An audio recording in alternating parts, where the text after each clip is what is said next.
How's it going, folks? Welcome to a very special episode of Out of the Groove. It is my great pleasure to be joined by the one and only, the Jeff Gluck, the teardown, the athletic, the was it a good race poll. Busy man, your service is very much in demand. I appreciate you spending a few minutes this morning to chat with us here, Jeff. How you doing? How was Las Vegas? Man, well, I feel like I hit the jackpot here to be on Out of the Groove. No, not to be too cheesy, but like seriously, like I'm a big fan of the show. The last time we did anything even sort of remotely like this, I think I was on like the NASCAR Weekly podcast, maybe 5-6 years ago. That's at this right. Point. You blessed us with your presence for much longer than any of us expected you to. You were very generous with your time then, and you're very generous with it now. Well, I think that in that case, I just kept talking until everybody was like, "All right, let's get this guy."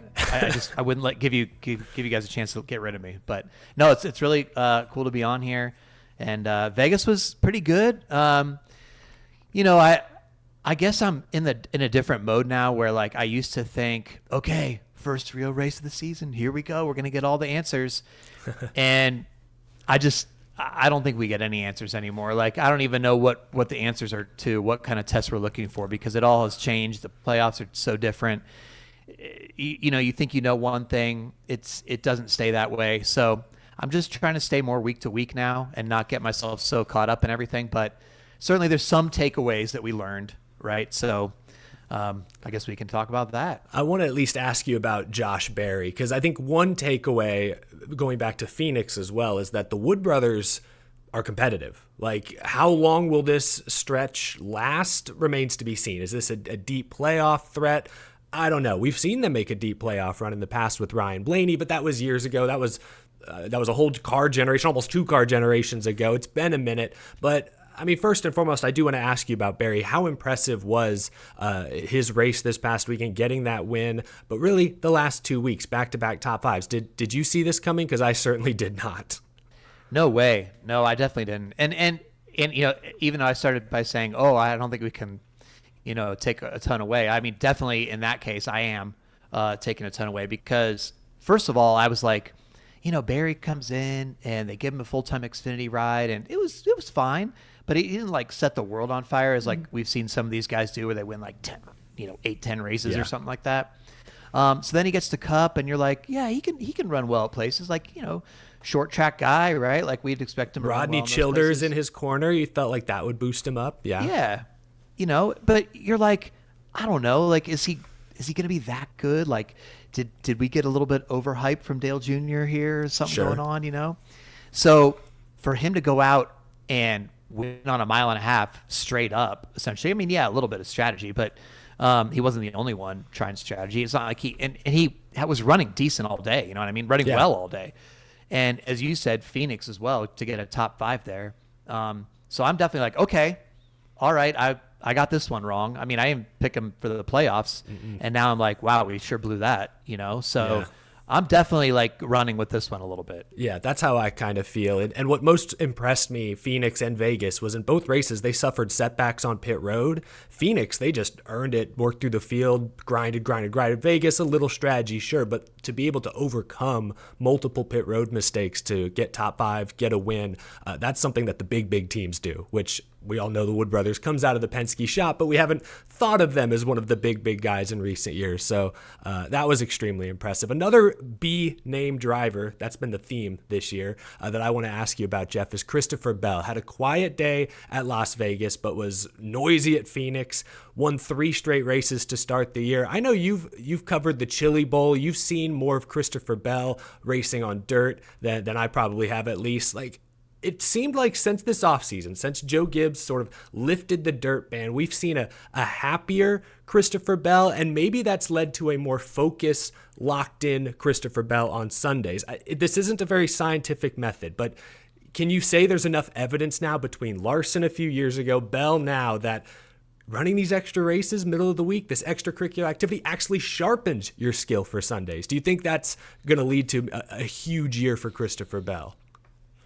I mean, I think in some ways it's a coincidence, right? But there's got to be some element of getting reps, getting seat time. I mean, you can go in the sim all you want, right? Like, but being out there and putting yourself in these positions and trying to find different lines and racing against guys super hard, and it's just you can't replicate that. And with no practice or virtually no practice anymore and no testing, like the seat time that these guys can get by running dirt, I mean, I think that's got to be something there, right? Like, and you know, it's tough because you could be like, well, he wasn't really going to win Atlanta, maybe. I mean, he was one of the ones in position. Sure. And then Coda, like, you know, that could have gone either way, right? Like Phoenix for sure, like, you know, that was his race. But and you don't know what would happen at Vegas had he not, you know, had to overcome some stuff and, you know, was dropped to the back to start the day. Maybe track position makes a difference there and his car handles different or something. But certainly you would think that, like, his confidence is up. He's feeling good about things. He's getting the reps. He's sharp.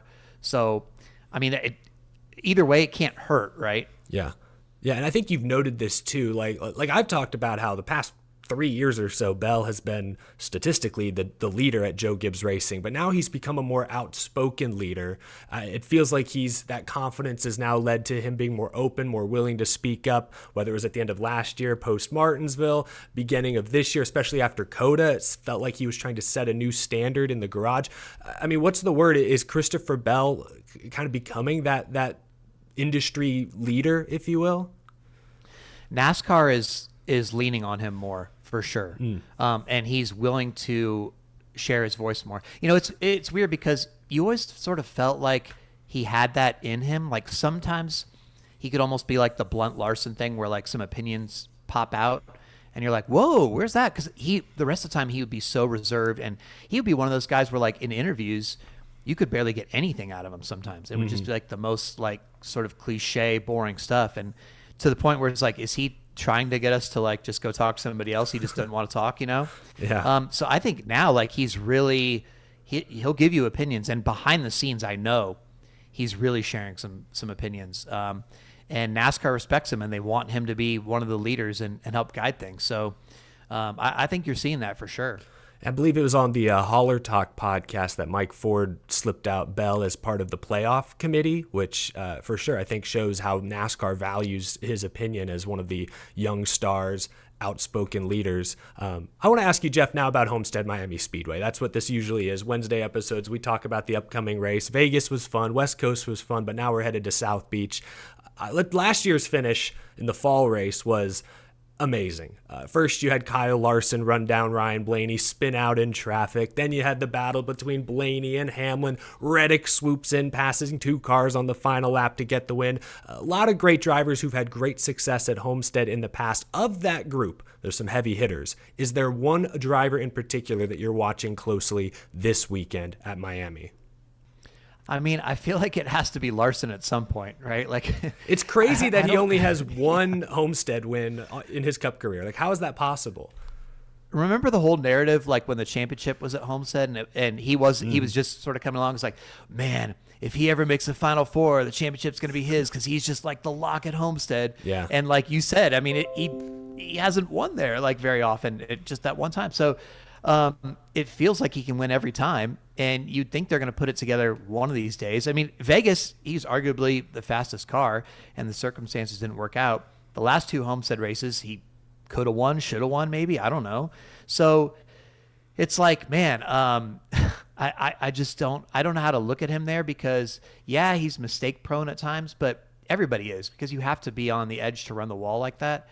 So I just can't feel like anybody else is going to be the favorite other than him, really. I mean, obviously other guys can do it, but he's going to be the one I'd pick.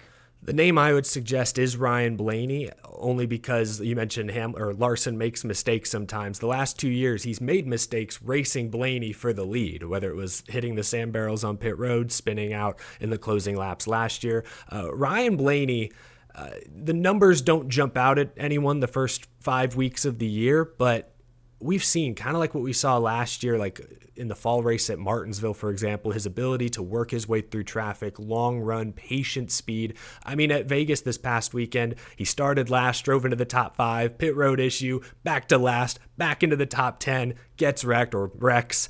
Like, I feel Ryan Blaney, especially if this race goes long, which more than likely there will be a long run or two, I think Ryan Blaney for Team Penske maybe has the best shot to dethrone Larson. He's finished second at Homestead the last 2 trips there. Maybe this is his opportunity to break through. I want to ask you about a few of the Hendrick Motorsports guys, Chase Elliott in particular, because Chase Elliott's good at Homestead, great driver all around, but I grapple with Chase Elliott on my show quite frequently because I still remember when he was in the championship 3 years ago. Obviously, he's a past Cup Series champion, winning multiple races a year, but was winless in 2023. That was a tumultuous season. 1 win in 2024, still made a good playoff run, got to the round of 8, but I just feel like we're back already to, he's an 8th to 10th place car every week and his teammates are up there leading laps. Like, what does Chase Elliott and Alan Gustafson need to be great again? They're good, but why are they not great?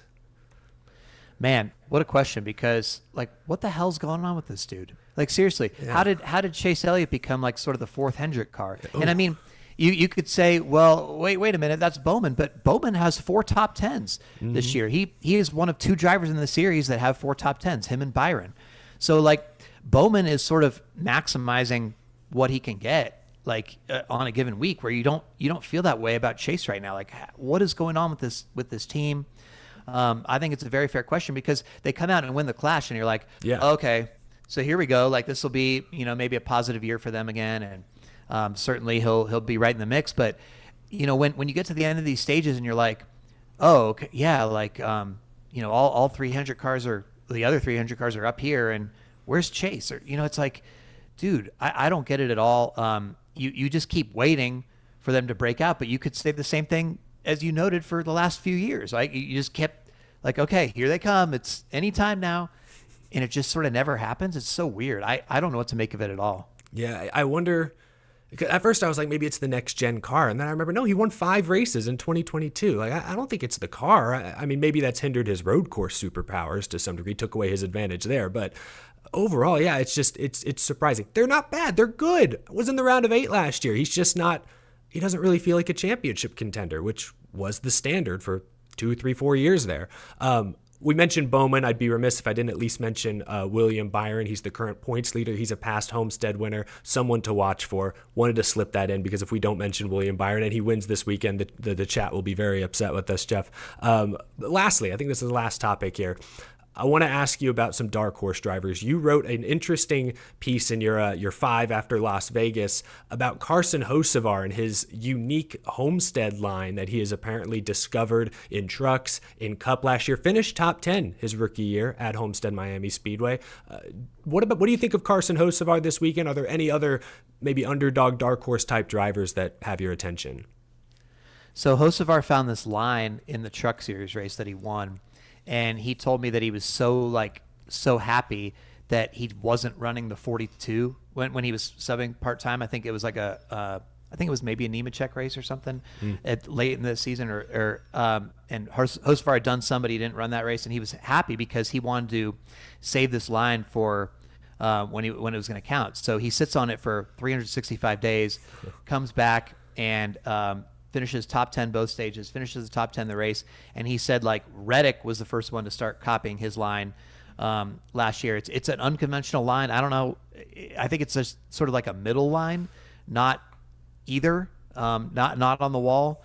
And so he had brought it up as something last year that he was really proud of. So I walk up to him in Vegas in the media scrums and I was like, so Homestead, he's like, you mother, like he was like, and I was like, wait, don't talk about it. Don't talk about it. Yeah. He was like, I was like, do you really think people don't like, I was like, I'll not, if it's going to bother you that much. And like, I'll not read about it for a week. And he's like, no, I think everybody is smart enough to figure it out. So maybe he's watching the show right now. I know he watches your channel. So maybe he's going to be pissed at seeing this, but the host of our line is apparently something that people are going to be paying attention to. And I would think that he would get a top 10 again based on that, unless everybody does the same thing he does, which is it's a copycat sport now with SMT. But yeah, he should be a contender, I think. Yeah, he's had so much speed to start this year. The finishes haven't necessarily supported that speed, but I will certainly be tuned into his onboard camera, on the second screen to try and learn for myself. Not that what am I going to do with this information? Nothing, but I'd like to see where is this Hocevar line, if you will.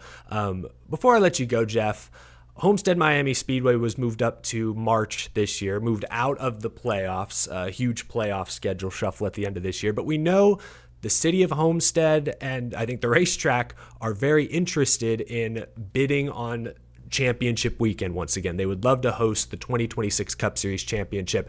I don't know if you have a gut feel or any insight as to how likely that is. What do you think the future of Homestead Miami Speedway looks like if you had to guess? I mean, it should be the championship next year. I don't understand. First of all, I don't understand why it's been at Phoenix for even this year, last year, the year before. Like everybody in the industry is like Homestead. I guess the thing is that NASCAR is in this mode now where they get paid to. I believe Phoenix pays them a certain amount of millions of dollars or whatever, the city or the county or whatever, to have the championship there. And they are expecting that they get money from whoever is the championship host, which I get. It's not my money, but like when you're spending $50 million on Chicago to put that race on, like, are we? I don't know how much we're talking here, but are we talking just a few $1 million? Because like, shouldn't the championship and the show that puts on and the credibility you get with that and all the stuff like be more important than even a few million? Again, easy for me to say, right? Sure. But like, it just seems like such a no-brainer in some ways, or at least make it part of a championship rotation. Like if that's going to be the new thing, they've kind of hinted at that. At least make that like every 3 years, every 4 years stop. Vegas, put Vegas in there, right? Like yeah, sure. That would be a good one. I mean, if you're willing to have Marcus Smith have a championship date, you do some sort of trade. Put Charlotte in there. Charlotte, I mean, that would be a banger of absolutely. On the oval. Yeah. Oh my gosh. And if you can stand the Kansas weather, maybe, I don't know how cold it would be early November there, but I mean, people sit outside at Chiefs games, so I don't know, man. Like, I just think put it on a mile and a half, and there's such a good show right now. Homestead is the best, I think. So why not? But I just hope that they're able to come to some sort of agreement with the city or the county or whatever, because it's like, man, this seems like such a missed opportunity to not be there. Yeah, with how this car race is, Homestead would be the best championship race. I have my questions with, I think there's advantages to the region. It's obviously warm in November. It's good time of year for it, but it's also so far south. It's 30, 40 minutes away from Miami even. Like, they've torn some grandstands down. I worry about the atmosphere. That's the one thing Phoenix has done really, really well is it's a modern facility. They pack the stands every fall. They pack the infield every fall. Can Homestead replicate that atmosphere? And I think the first year they bring it back, there'll be so much hype and excitement. They will. But then going forward, that's where I agree with you. It should be part at least of a rotation. And a lot of the tracks you just mentioned, I think, would also fit that slot really well. Even Kansas. I think Kansas probably the next best mile and a half on the schedule. I'd sit through 40-degree weather to watch a Kansas race to settle a championship. I can't speak for everyone, right? But yeah. Well, fingers crossed for the future of Homestead Miami Speedway. Jeff, thank you so much for spending some time this morning talking Homestead, some early season trends.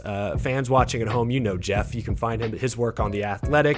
Of course, he and Jordan Bianchi do the teardown after every Cup Series race. One of my favorite post-race podcasts. It's part of my weekly routine. So be sure to check that out. Jeff, thank you so much again for hopping on the show, and we'll talk to you again sometime soon, man. Absolutely. I'll come back anytime. It was an honor. Thank you.